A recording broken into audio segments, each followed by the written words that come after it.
আসসালামু আলাইকুম everyone, welcome back to my channel. আজকে আপনাদের সাথে শেয়ার করব খেজুরের গুড় ছাড়াও কিভাবে দুধ চিতই পিঠা তৈরি করা যায়। আজকের এই রেসিপিটি দেখলে খেজুরের গুড়ের অপেক্ষায় থাকা লাগবে না, খেজুরের গুড় ছাড়াও তৈরি করতে পারবেন মজাদার দুধ চিতই পিঠা। চলুন তাহলে দেখে নেই। পিঠা তৈরি করার জন্য আমি একটা বাটিতে নিয়েছি 2 কাপ আতপ চাল, আর নিয়েছি 1 কাপ যে ভাত খাওয়ার সেদ্ধ চাল থাকে সেগুলো।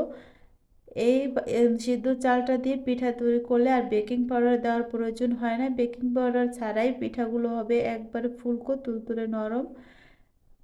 এখন এই চালগুলোকে আমি পরিষ্কার পানি দিয়ে ধুয়ে 1 ঘন্টার জন্য ভিজিয়ে রাখবো। কারো হাতে যদি সময় কম থাকে তাহলে আর একটা পদ্ধতি ফলো করতে পারেন। চালগুলোকে গরম পানি দিয়ে ভিজিয়ে রাখবেন 10 মিনিট, তাহলে দেখবেন দ্রুত ভিজে গেছে। এখন আমি একটা ব্লেন্ডারে চালগুলো নিয়ে তারপর সামান্য একটু পানি দিয়ে পেস্ট করে নেব। এভাবে করে পিঠা তৈরি করলে পিঠাগুলো অনেকটা ফুলকো হয়, ভিতরে একবারে রস ঢুকে সুন্দরভাবে। দেখুন চালগুলো একবারে মিহি করে পেস্ট করে নিয়েছি। এখন এটা অনেকটা ঘন আছে, এর জন্য হালকা কুসুম গরম পানি দিয়ে আমি ব্যাটারটাকে তৈরি করে নেব। এখন এর ভিতর দিয়ে দেব স্বাদ মতো লবণ। আমি এখানে হাফ চামচের মতো লবণ দিয়েছি। এখন এর লবণটা ভালোভাবে মিশিয়ে তারপর এখন এর ভিতর হালকা কুসুম গরম পানি দিয়ে ব্যাটারটাকে আরেকটু পাতলা করে নেব।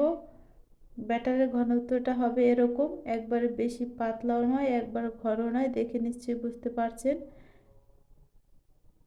এখন এটাকে ভালোভাবে মিশিয়ে নেব। এটাকে এখন একটা সাইডে 10 মিনিটের জন্য রেখে দেব। আর এদিকে পিঠা ভেজানোর জন্য দুধটা রেডি করে নেব। এর জন্য একটা প্যানে দিয়েছি 1 কাপ চিনি, আর দিয়ে দিচ্ছি হাফ কাপের চেয়ে একটু কম পানি। পানি দিয়ে এখন আমি এই চিনিটাকে ক্যারামেল করে নেব। খেজুরের গুড় ছাড়াও এভাবে ক্যারামেল তৈরি করে পিঠা তৈরি করলে কিন্তু খেতে স্বাদ একবারেই কম হয় না। এখন আমি ক্যারামেলটাকে অতিরিক্ত কালার করব না, হালকা একটু কালার চলে আসলে এর ভিতর দিয়ে দিব লিকুইড দুধ। আমি এখানে 1 কেজি লিকুইড দুধ দিয়েছি। দুধটা দেওয়ার পরে ক্যারামেলটা এরকম জমাট বেঁধে যাবে।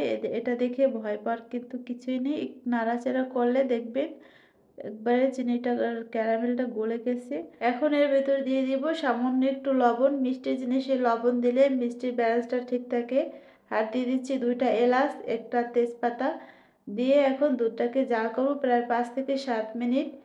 দুধটা যখন একটু ঘন হয়ে আসবে তখন এটাকে নামিয়ে নেব। যেহেতু 1 কাপ চিনি দিয়ে আমি ক্যারামেল তৈরি করেছি, এর জন্য এক্সট্রা আর কোনো চিনি দিচ্ছি না। কেউ পছন্দ মতো দিতে পারেন প্রয়োজন হলে। এখন দুধটা জাল করা হয়ে গেছে, এটাকে একটা ঢাকনা দিয়ে একটু ঢেকে রেখে দিচ্ছি, এতে করে দুধটা গরম থাকবে। এখন পিঠা তৈরি করার জন্য একটা চিতই পিঠার জাজ নিয়েছি, এতে কিছুটা টিস্যুতে তেল মেখে নিয়েছি। আর ধোয়া ওঠা গরমের পিঠা দিতে হবে। যখন এরকম ধোয়া ওঠা গরম হয়েছে তখন আমি পিঠাটা দিয়ে দিলাম।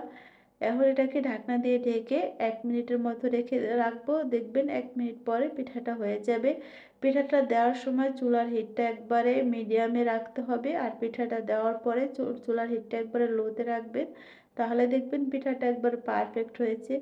দেখুন প্রথম পিঠাটাই মাশাআল্লাহ কতটা সুন্দর হয়েছে, একবারে ফুলকো তুলতুলে নরম, ওপর সাইডটাও একবারে পুড়ে যায়নি।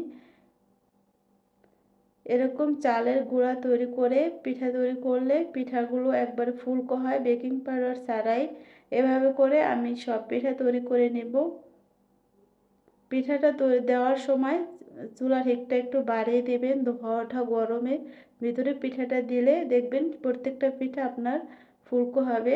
পিঠা তৈরি করতে করতে দুধটা একটু ঠান্ডা হয়ে গেছে, এই জন্য দুধটা আবার একটু গরম করে নিয়েছি। যেহেতু আমি একটা একটা করে পিঠা তৈরি করেছি, কেউ যদি বড় কোনো ঝাঁঝি পিঠা তৈরি করেন, একসাথে অনেকগুলো পিঠা তৈরি করেন, সেক্ষেত্রে গরম দুধের মধ্যে একসাথে দিয়ে দিলেই হবে। আমি এখন এই পিঠাগুলো 2 ঘন্টার জন্য ভিজিয়ে রাখবো। এই পিঠাগুলো কিন্তু সারা রাত ভিজিয়ে রাখার প্রয়োজন হয় না, মাত্র 2 ঘন্টা ভিজিয়ে রাখলেই দেখবেন পিঠাগুলো একবারে ভিজে গেছে, ভিতরে রস ঢুকে একবারে রসে ভরা টইটুম্বুর হয়েছে।